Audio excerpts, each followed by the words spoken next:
Ok, alors je vais me présenter rapidement.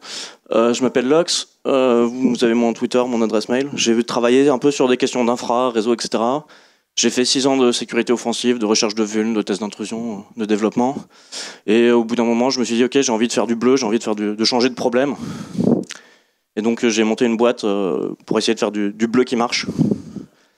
On recrute éventuellement. De quoi on va parler aujourd'hui ? Je vais faire un rapide état de qu'est-ce qu'on peut observer comme malware sous Linux.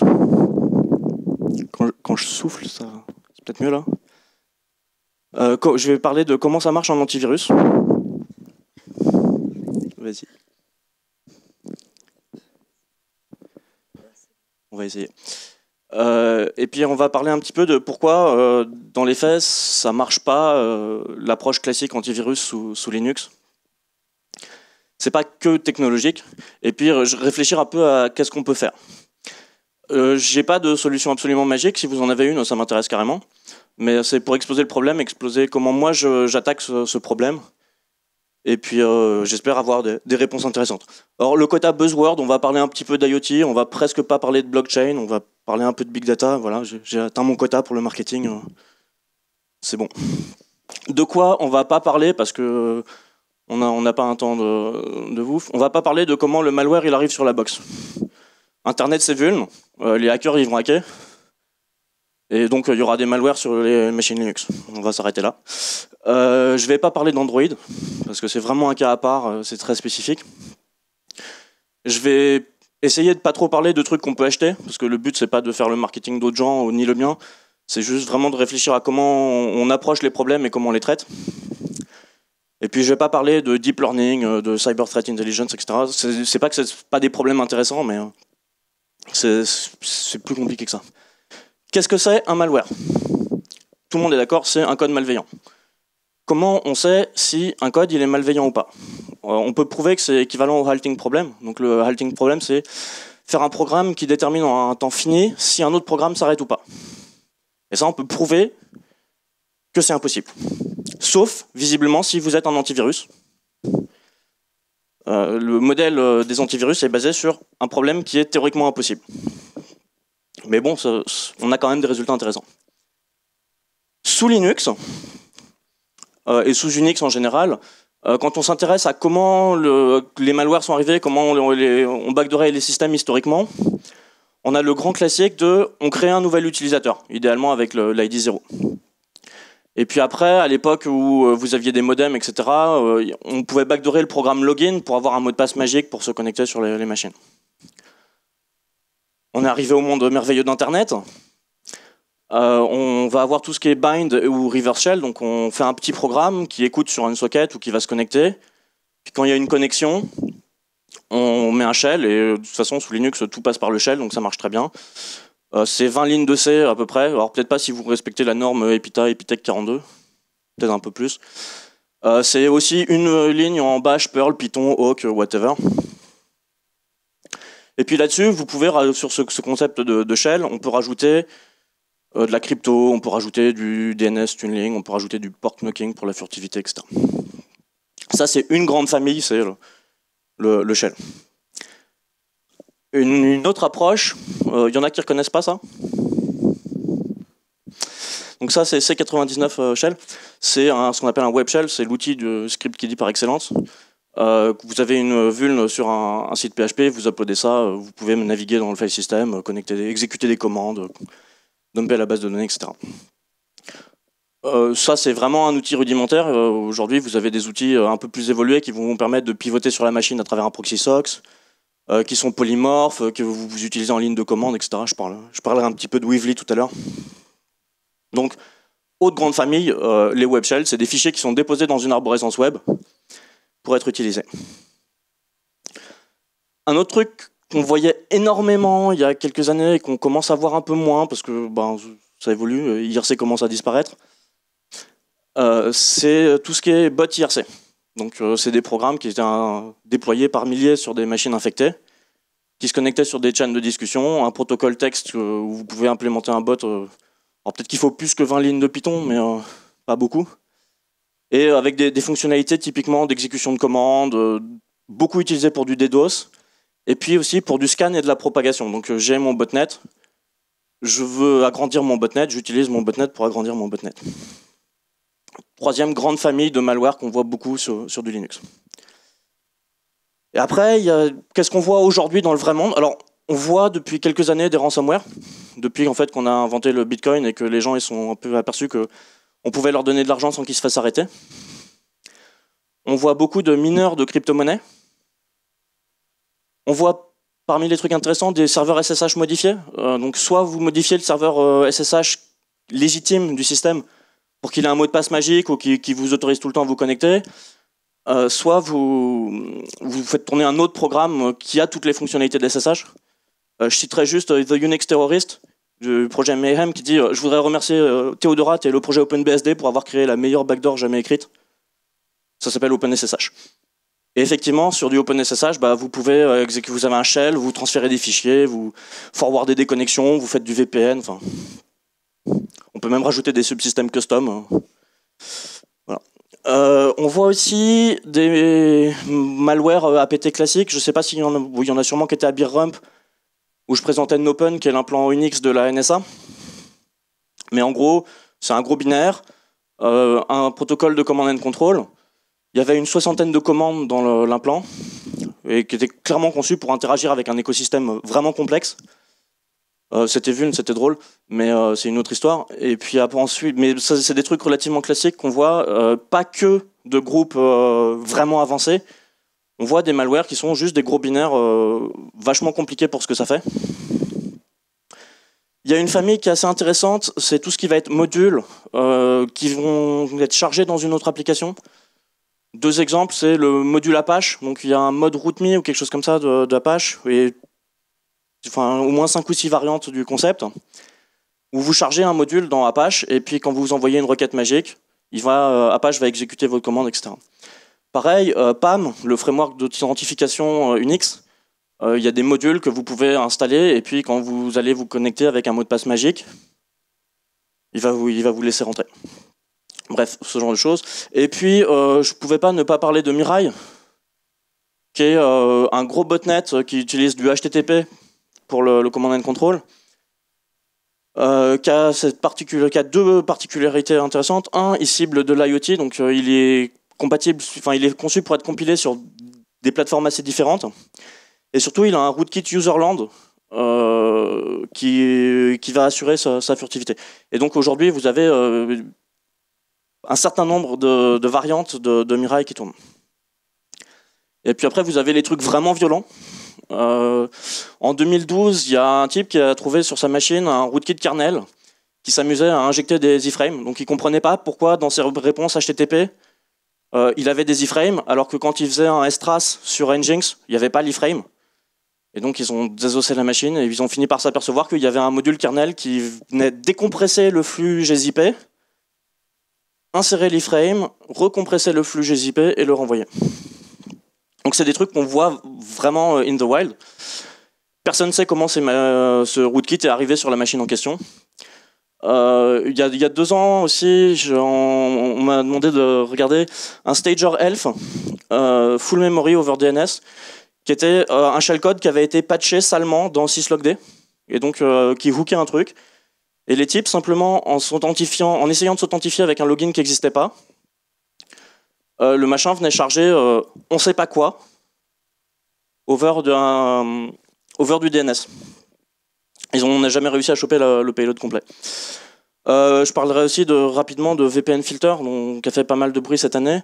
Grosse backdoor modulaire, a priori attribuée à APT28, qui a juste fait un petit botnet de 500 000 routeurs, ce qui n'est pas négligeable. Pareil sur du cross-platform. Donc on voit que clairement, du malware sous Unix, il y en a, et ça fait mal. Un point rapide sur qu'est-ce qu'on voit en termes de furtivité. C'est très très large comme spectre. On en a où genre la furtivité elle n'existe pas. Vous avez un binaire qui s'appelle X sur votre machine qui tourne, qui se connecte sur du port standard IRC. Des fois il y a un peu de camouflage, on appelle le binaire HTTPD au lieu de l'appeler X.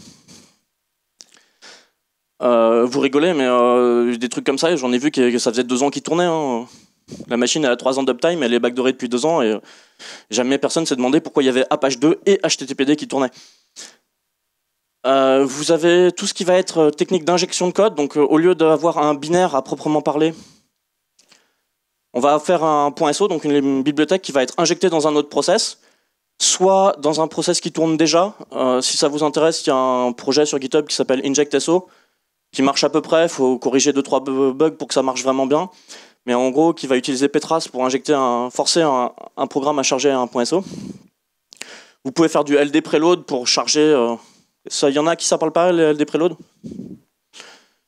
Bon, en gros, un outil pour forcer le chargement de librairie dans un binaire, et donc camoufler dans un programme qui a l'air légitime le malware. On va avoir aussi des rootkits userland. Il y a 2 grandes catégories de rootkits userland. Il y a ceux qui consistent à patcher tous les binaires, donc vous patchez ls, netstat et compagnie pour pas que vos implants soient affichés. Et après, un niveau au-dessus, il y a tout ce qui va être hooking des fonctions de la libc pour que les programmes ne vous voient pas ce que vous voulez pas qu'ils voient.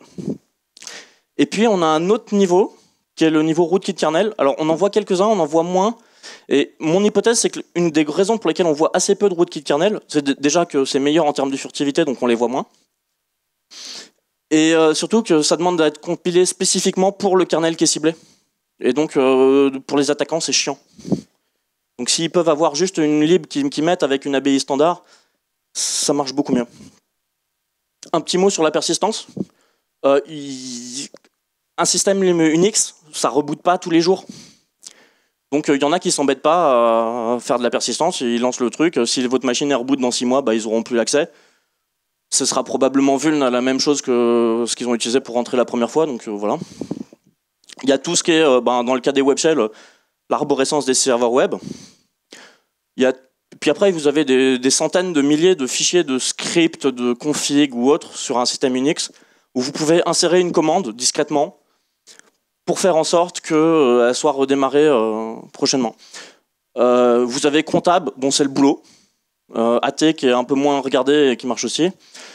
Un cas que je trouve vachement sympa aussi, c'est etc.ld.so.preload qui, si je dis pas de bêtises, était utilisé par certaines variantes de Mirai, qui va dire ce .so, vous le chargez dans tous les binaires qui tournent. Donc votre malware, il tourne partout. Après, c'est à vous de faire en sorte de pas trébucher sur vos propres pieds, quoi.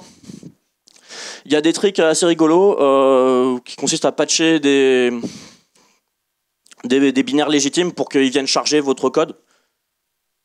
Je ne vais pas rentrer dans les détails, mais voilà. Et puis, j'ai vu qu'une seule fois un implant qui venait infecter l'initramfs. Donc, si le système il reboot, le truc il se rechargeait automatiquement.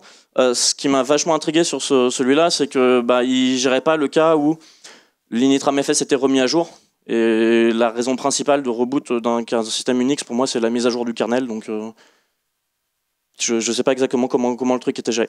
Mais en gros, si vous avez une super bonne idée de comment persister sur un système Linux, en général, il y a quelqu'un qui l'a publié il y a 10 ans dans Frac. Sauf si vous utilisez systemd, parce que Frac n'existait pas encore. Enfin, pardon, systemd n'existait pas encore à l'époque où il y avait encore des gens qui publiaient des trucs dans Frac. Donc concrètement, c'est quoi notre malware? Best case, c'est un binaire ELF, un programme standalone, voilà, ça c'est facile. Après, on a un cas un peu plus pénible, où on va avoir un script Python, Perl, et dans le pire des cas, dont l'exécution va dépendre du contexte. Si vous avez un CGI, savoir que votre binaire c'est un CGI et comment l'exécuter pour que ça marche, ça peut devenir compliqué.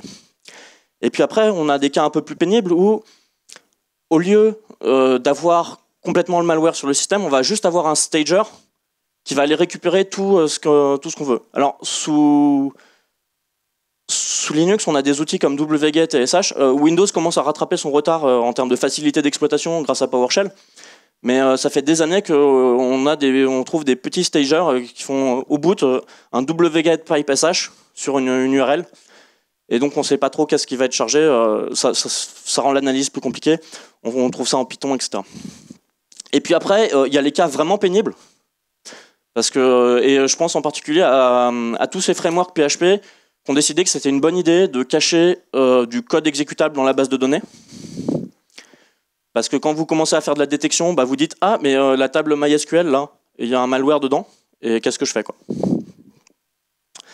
Donc le concept de malware fileless dont on commence à entendre parler sur Windows, sous Linux, ça fait des années que ça existe et que bah, on ne sait pas vraiment le gérer en fait. Qu'est-ce que c'est le cycle classique d'un antivirus? C'est vous avez un client qui trouve un malware, vous récupérez le sample, vous extrayez les signatures, vous distribuez les signatures vers le botnet de client, quoi. C'est pareil, bon, c'est pas grave. Donc ce qu'on appelle l'antivirus. Et puis après, vous avez un beau pop-up, qu'est-ce que vous voulez faire de ce malware? Ça marchait bien à l'époque où les virus ils se propageaient par des disquettes, voilà. Aujourd'hui, le cycle il est un petit peu plus compliqué, donc vous avez un fichier qui n'est pas connu, vous regardez dans votre base de signature, est-ce que ça match, est-ce que ça match pas? Si ça match, bon, alerte, cas facile, vous prévenez l'utilisateur. Si ça marche pas, il y a des mécanismes de réputation, d'analyse dynamique dans des sandbox, de hooking pour l'analyse comportementale qui vont sortir des scores de est-ce que le truc il a l'air méchant ou pas. S'il est vraiment méchant, on prévient l'utilisateur. S'il a l'air méchant mais qu'on ne sait pas trop, on le remonte, ça s'appelle la télémétrie, vers le cloud de l'antivirus. L'éditeur va l'analyser, extraire des signatures, envoyer ça dans la base et puis voilà. J'ai simplifié un petit peu, mais un antivirus moderne, en gros, ça fonctionne comme ça. Le problème, c'est que c'est bien connu, il n'y a pas de malware sous Linux, hein, on l'a vu tout à l'heure. Donc il n'y a pas besoin d'antivirus commercialement, en tout cas dans la tête des gens. Les cibles sont particulièrement hétérogènes. Vous allez avoir des serveurs web, ça c'est relativement classique, c'est des distribs classiques. Vous allez avoir des équipements réseau, ou avec des distribs un peu plus... On parlait de MikroTik tout à l'heure. Et puis vous avez le cas vraiment merdique des IoT, des caméras, des enregistreurs vidéo, etc. Souvent, c'est des équipements fermés où si vous vous faites infecter, bah, vous, en tant que propriétaire du truc, vous n'avez pas la main dessus et c'est vraiment la merde. Donc je vous laisse imaginer ce qui se passe quand vous avez votre brosse à dents qui fait partie d'un botnet. À quoi ressemble le pop-up de l'antivirus sur une brosse à dents, je ne sais pas. Donc l'état des lieux aujourd'hui sous Linux, c'est quoi? On a une douzaine d'antivirus sous Linux. Il y a de l'open source, il y a du propriétaire. En gros, les un peu sérieux du monde Windows ont essayé d'avoir un truc sous Linux. Souvent, c'est très orienté, à quelques exceptions près, c'est orienté scan de fichiers en disant vous allez le mettre sur le serveur, on va scanner les mails, on va scanner les partages. C'est pas fait pour protéger le système, à quelques exceptions près. Quand on regarde un peu sur les forums et tout, les gens ils sont poussés par la compliance, on leur dit vous devez mettre un antivirus. Donc ils cherchent un antivirus. Un des principaux, ils ont une base de à peu près 100 000 signatures sous Linux, contre 7 millions sous Windows. C'est Kaspersky. Un exemple, Weasley, donc Web Shell classique, voilà, vous avez la date, c'est il y a dans 4 heures. Vous générez votre machin, il n'y a personne qui sait ce que c'est, voilà. Donc on a des antivirus, mais en fait, quand on prend des vrais malwares open source qui sont sur GitHub, personne n'est capable de les détecter. Pourquoi c'est compliqué? Donc on a dit on a un environnement hétérogène. Donc faire un antivirus, c'est compliqué parce que vous allez avoir plein de versions du kernel différentes, des file systems qui varient, etc. En termes d'expérience utilisateur, de support, de QA, à développer, c'est cauchemardesque. Du coup, vous avez une offre qui n'est pas terrible, personne n'achète. Donc, personne n'achète, vous n'avez pas de télémétrie. Donc, vous n'avez pas de sample, donc vous n'avez pas de signature, donc vous ne détectez rien. Et puis, il y a des difficultés techniques. Alors, il y a très peu d'investissement R&D sur comment on fait de la sandbox et du hooking pour de l'instrumentation dynamique de détection de malware sur du Linux. Donc, en général, on va être limité à la détection de fichiers connus. C'est là où le polymorphisme, ça fait de la magie. On a du malware fileless dans tous les sens, des trucs en mémoire. En général, les antivirus Linux, ils vont remonter les alertes via syslog. Qui regarde ces syslogs? Aujourd'hui, pas grand monde. Et puis, qu'est-ce qu'on fait quand on détecte un malware, genre dans la table de MySQL, quoi? Qu'est-ce qu'on fait? Alors, rapidement, dans le monde merveilleux de l'IoT, si on veut faire les trucs bien, on a des outils qui permettent d'éviter l'exécution de malware sur notre machine. On a tout ce qui va être module, enfin tout ce qui est Linux Security Modules, donc SE Linux à part mort, qui vont nous permettre de dire il n'y a que les trucs autorisés qui vont tourner sur ma machine. C'est super lourd à maintenir, mais Si c'est bien fait, ça marche bien. Et pour de l'IoT, c'est des solutions qui sont intéressantes. Et ce que je trouve très intéressant, c'est que c'est ce qui est utilisé sur Android. Il y a un autre outil qui est intéressant, c'est tout ce qui est Integrity Measurement Architecture, où en gros, vous allez dire, si le fichier il a été modifié, il ne marche plus. Donc ça évite le chargement, l'infection de fichiers, etc. L'autre solution, c'est de se dire, on va faire notre propre antivirus. Rapidement, on peut faire un moteur de scan de fichiers classique, ça s'appelle Yara. Jusqu'au 3.8, il fallait faire son propre module kernel, donc le compiler sur toutes les versions de Linux, c'était à peu près ingérable. Depuis le 3.8, on a un nouveau framework qui s'appelle FA Notify, qui va permettre d'être prévenu à chaque fois qu'un programme veut accéder à un fichier. Et donc on peut faire des vérifications d'intégrité, on peut le scanner. En à peu près 20 lignes de Python, on vous fait avec Python, FA Notify et Yara, vous faiêtre votre propre antivirus. Bon, évidemment, si le cas où root il est là, bon, on peut pas faire grand chose. Enfin, si l'attaquant est root, on peut pas faire grand chose. On va être quand même restreint à ce qui est dans des fichiers. Il y a quelques trucs qui peuvent être faits en termes d'accès mémoire, mais en termes d'analyse comportementale, il y a à peu près rien qui existe aujourd'hui. Et puis surtout, il faut une putain de base de signature. Et on n'a pas de base de signature parce qu'on n'a pas de télémétrie, parce qu'il n'y a pas de marché. Enfin, bref. Qu'est-ce qu'on fait quand il n'y a pas de base de signature? En gros, qu'est-ce qu'on fait quand on veut détecter des trucs qu'on ne connaît pas, quoi? À quel moment on a une chance de détecter un malware? Quand il est déployé sur le file system, quand il fait en sorte d'être persistant et d'être relancé au démarrage suivant, quand il va être chargé au démarrage suivant, ou quand il va faire de l'activité, donc de l'activité réseau, de l'exécution de commandes, de l'accès à des fichiers. La façon dont moi je traite ce problème, et s'il y a des gens qui ont d'autres approches, on en parle avec plaisir, c'est que je centralise les événements. Donc tout ce qui se passe sur les machines, je log. J'établis une baseline de ça, c'est ce qui est normal. Et après, je cherche des trucs qui ne sont pas normaux. Soit des trucs qui sont statistiquement inhabituels. On a des faux positifs, mais si c'est bien géré, ça se fait. Soit des trucs qui sont, dont je sais que c'est pas normal. Par exemple, si Apache commence à exécuter 4 etc password, c'est qu'il y a des trucs pas normaux qui sont en train de se passer. Pour la partie collect, il y a des trucs comme AuditD, sysdig, qui font des trucs vachement bien au niveau système. Tripwire, ça permet de remonter facilement des modifs un peu bizarres. Bro, au niveau réseau, c'est surpuissant. Vous voyez tout ce qui se passe sur le réseau. Et pour la centralisation, les outils relativement classiques, type Splunk, Elasticsearch et compagnie. Donc quelques exemples rapidement. Il y a Apache qui a créé un comptable. Il y a des bibliothèques qui sont chargées dans mon SSHD que je ne sais pas ce que c'est. J'ai des connexions réseau, des ports en écoute inhabituels. J'ai un uname qui est exécuté par mon SMTPD. J'ai Apache qui a droppé des fichiers PHP dans des endroits où il n'y en a pas d'habitude. Ou simplement, j'ai un programme qui vient de se charger avec LD Preload. Conclusion, pas de télémétrie, il n'y a pas de malware parce qu'on ne les voit pas. Pas de malware, pas de marché, pas d'antivirus, pas de télémétrie. C'est la merde. Donc c'est vrai que l'offre antivirus sous Linux aujourd'hui c'est un peu de la merde. Ce qui est bien, c'est que, en même temps, c'est à peu près pareil sous Windows. Une campagne de malware moderne, elle passe tous les antivirus Windows au moment où elle est lancée. Donc, ma conclusion, c'est surveiller vos infras, loguer, centraliser, analyser ce qui se passe. Quand vous trouvez des trucs, communiquez pour que les gens ils sachent qu'en fait, il y a vraiment des malwares sous Linux. Le problème des équipements fermés, donc tout ce qui est équipement réseau, IoT, c'est la merde. Mon approche, c'est de dire ces machins, je sais à quoi ils sont censés parler. S'ils parlent à autre chose, c'est pas normal. Et je sais pas qu'est-ce que je ferai le jour où ce sera là, où ça arrivera. Je pense que Franck, j'appellerai Franck pour qu'il dessoude les EPROM. Et voilà, en gros, c'est tout. Si vous avez des questions.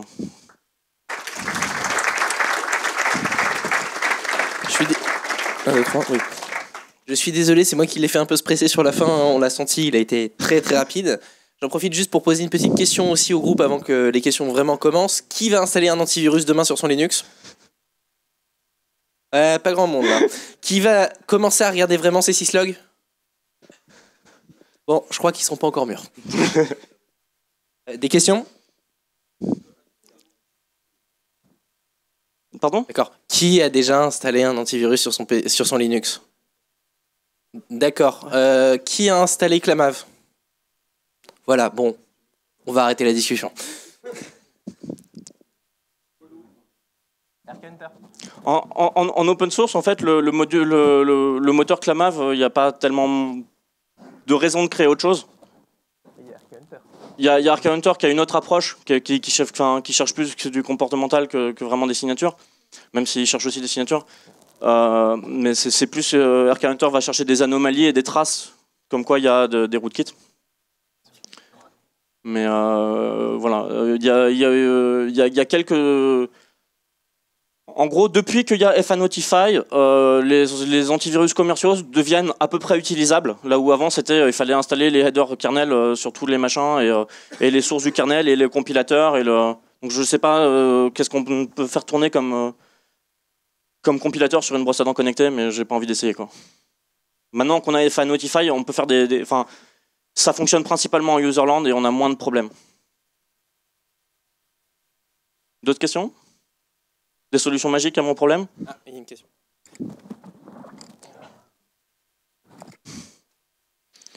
J'ai pas de solution magique, mais c'est pas mieux. Enfin, ça dépend de quel type de système on parle. Mais si c'est genre un PC perso, on peut le bloquer de certaines façons. Genre, il y a AppArmor ou GRSec ou d'autres trucs. GRSec, c'est un peu compliqué. Ouais, c'est un peu la merde. Mais si c'est un système qui doit faire genre une chose ou quelque chose de défini, on peut tout bloquer dans des conteneurs, limiter les accès, etc. Déjà, ça...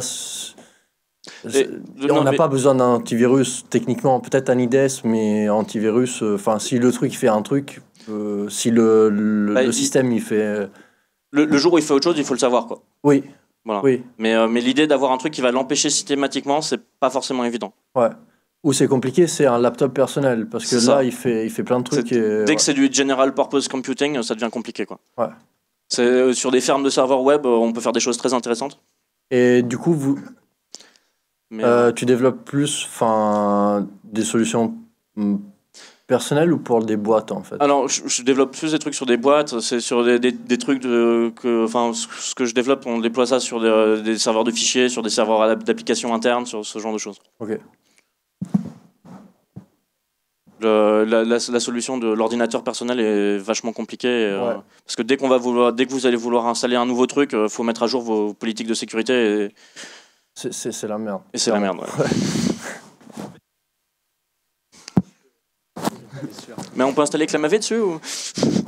Oui, on peut installer Clamav en plus sur Windows. C'est une abominable bouse. Alors, limitation de Clamav, il n'y a pas de capacité sous Linux de scanner la mémoire aujourd'hui. Je sais pas pourquoi, parce que voilà, mais patches welcome, comme on dit. Bon, en tout cas, du coup, un grand merci à Eox. Ah bah d'accord.